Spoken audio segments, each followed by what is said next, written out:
video will teach you to teach your dog the life-saving cue, leave it. To start this exercise, have two different kinds of treats, a high-value treat and a low-value treat. Put the low-value treat in one hand and a high-value treat in the other, and then close your hands. Put the high-value treat behind your back and present the low-value treat to your dog. Your dog will go to investigate your hand and then wait it out until they stop. Once your dog stops investigating your hand, you're going to mark it with a yes and then reward them with the high-value treat from behind your back. Yes!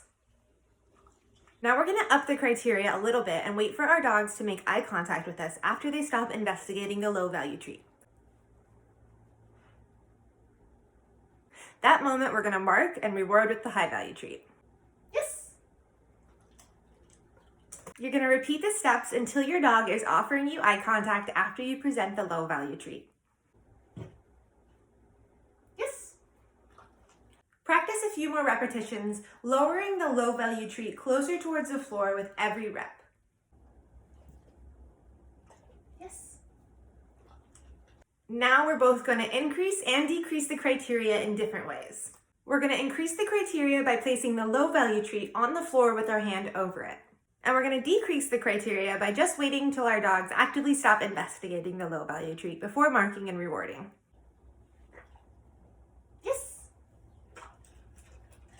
And once your dog is successfully leaving the low-value treat on the floor, we can start waiting for that eye contact again before we mark and reward.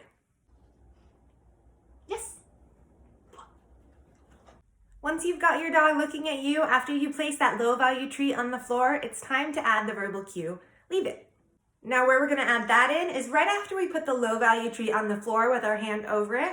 We're going to say, leave it, wait for our dogs to make eye contact, mark that moment with your verbal marker, yes, and follow it up with a treat.